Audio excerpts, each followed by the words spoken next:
গত 4ই মে সন্ধ্যা নাগাদ জাতীয় নাগরিক পার্টির দক্ষিণ অঞ্চলের মুখ্য সমন্বয়ক জনাব হাসনাত আবদুল্লার গাড়িতে আওয়ামী লীগের সন্ত্রাসীরা হামলা চালিয়েছে। গাজীপুরের চান্দনা চৌরাস্তায় এই ঘটনা তারা ঘটিয়েছে। এই ঘটনার উদ্দেশ্য হচ্ছে তারা আমাদের মধ্যে একটা ভীতি প্রদর্শন করার চেষ্টা করছে। আমরা যারা আওয়ামী লীগের বিরুদ্ধে কথা বলছি, আওয়ামী লীগ নিষিদ্ধ চাইছি এবং যারা এই বাংলাদেশ থেকে আওয়ামী লীগকে, হাসিনাকে বিতাড়িত করেছি, বিগত দিনে হাসিনার শাসনামলে এই একই কাজ তারা করে এসেছে। যখনই কেউ আওয়ামী লীগের বিরুদ্ধে, হাসিনার বিরুদ্ধে কথা বলেছে তখন তাদেরকে ভীতি প্রদর্শন করেছে। আল জাজিরার সাংবাদিক জুলকারনাইন সায়ের তিনি বিভিন্ন প্রতিবেদন আওয়ামী লীগের বিরুদ্ধে প্রকাশ করেছেন, যার ফলশ্রুতিতে তার ভাইয়ের উপরে হামলা হয়েছে।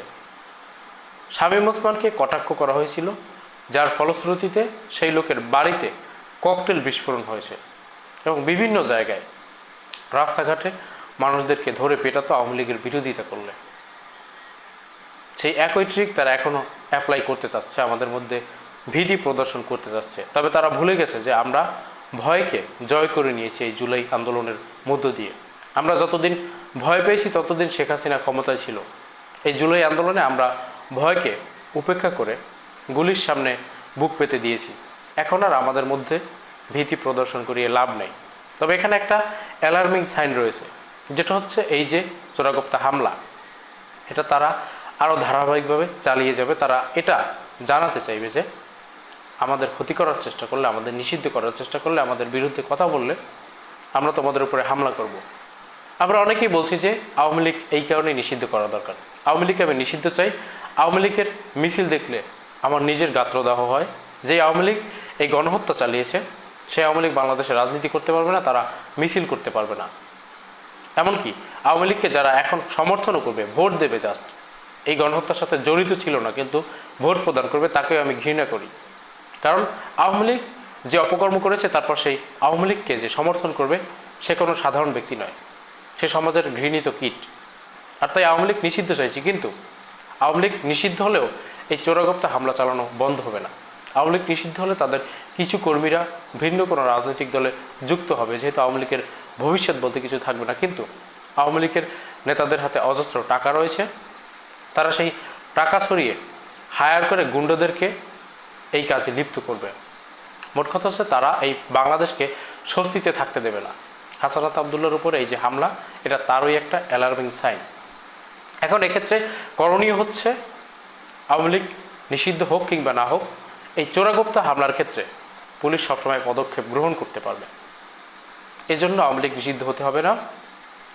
সুতরাং আমাদের প্রশাসনকে যথেষ্ট সচেতন হতে হবে, খুব শক্ত হাতে এদেরকে দমন করতে হবে। যারা এই চোরাগোপ্তা হামলা চালাবে, যারা আওয়ামী লীগের হয়ে মানুষের মধ্যে ভীতি প্রদর্শনের চেষ্টা করবে, তাদেরকে শক্ত হাতে মোকাবেলা করতে হবে। এবং একটা পজিটিভ দিক দেখলাম, সেটা হচ্ছে খুব অল্প সময়ের মধ্যেই এই হামলার সাথে জড়িত 54 জনকে গ্রেপ্তার করা হয়েছে। আমরা চাই প্রশাসনের এই সক্রিয়তা বজায় থাকুক। এই হামলার ঘটনায় আরও একটা পজিটিভ দিক রয়েছে, সেটা হচ্ছে এই গণঅভ্যুত্থানের সাথে যারাই সম্পৃক্ত ছিল, যে রাজনৈতিক দল, যে প্ল্যাটফর্ম হোক, তারা এই গণঅভ্যুত্থানের পরে স্ব স্বার্থে পরস্পর বিরোধিতা করছে। গণঅভ্যুত্থানের মধ্য দিয়ে জাতীয় নাগরিক পার্টি গঠন হয়েছে, যারা এই মুহূর্তে বিএনপির প্রধান প্রতিদ্বন্দ্বী হিসেবে অবস্থান করার চেষ্টা করছে, যার কারণে বিএনপির সাথে তাদের যথেষ্ট প্রতিদ্বন্দ্বিতা রয়েছে। এবং এনসিপির নেতৃত্বের ক্ষেত্রে সবাই যেহেতু তরুণ, জাতীয়তাবাদী ছাত্রদলের নেতৃবৃন্দের থেকেও অল্প বয়সী নেতারা এখানে কেন্দ্রীয় দায়িত্ব পালন করছেন বিধায় বিএনপির থেকে ছাত্রদলের নেতারাও এনসিপিকে বেশি প্রতিদ্বন্দ্বী মনে করছে। ছাত্রদলের সভাপতি, সাধারণ সম্পাদক বারংবার তাদের দিকে আঙুল তুলছেন, বিভিন্ন দোষারোপ করছেন। কিন্তু এই হামলার ঘটনায় দেখা গেল সমস্ত রাজনৈতিক দল, এমনকি যে ছাত্রদল সবথেকে বেশি বিরোধপূর্ণ অবস্থানে রয়েছে এনসিপির সাথে, সেই ছাত্রদলের সাধারণ সম্পাদকও তীব্র ভাষায় প্রতিক্রিয়া জানিয়ে ফেসবুকে স্ট্যাটাস দিয়েছেন।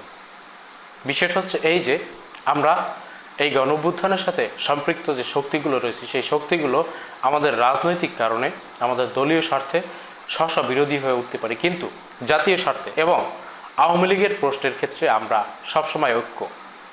এবং আওয়ামী লীগ এই চোরাগোপ্তা হামলা যত বেশি চালানোর চেষ্টা করবে, তত বেশি একটা বিষয় পরিষ্কার হবে, সেটা হচ্ছে আওয়ামী লীগের বিচার এবং আওয়ামী লীগের নিষিদ্ধের পথ আরও সুগম হবে।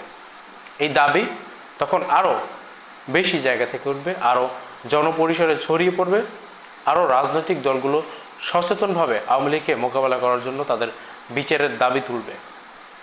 জনাব নাসিরের ফেসবুক স্ট্যাটাসের মধ্যে আওয়ামী লীগের বিচার নিয়ে যে অনীহা রয়েছে, আওয়ামী লীগকে রাজনৈতিকভাবে মোকাবেলা নিয়ে যে অনীহা রয়েছে, আওয়ামী লীগকে মোকাবেলা না করে আমরা যে স্ব বিরোধিতায় লিপ্ত হয়েছি, রাজনৈতিক স্বার্থে লিপ্ত হয়েছি, সেটার বয়ান রয়েছে।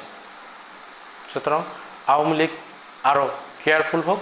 তারা যদি বাংলাদেশের রাজনীতি করতে চায়, যদি সেই অবস্থানটুকু বজায় রাখতে চায়, তাহলে অতীতকে ভুলে গিয়ে বিনয়ের সাথে ক্ষমা প্রার্থনা করে তারপরে রাজনীতি করুক। যদি সন্ত্রাসী হামলা পরিচালনার মধ্য দিয়ে, যদি ভয়ভীতি প্রদর্শনের মধ্য দিয়ে এই বাংলাদেশে রাজনীতি করতে চায়, তাহলে আমরা সকলে ঐক্যবদ্ধভাবে এই সন্ত্রাসের মোকাবেলা করব। সেই বার্তা আমরা আওয়ামী লীগের এই বিভিন্ন কার্যক্রমের পরিপ্রেক্ষিতে দিচ্ছি।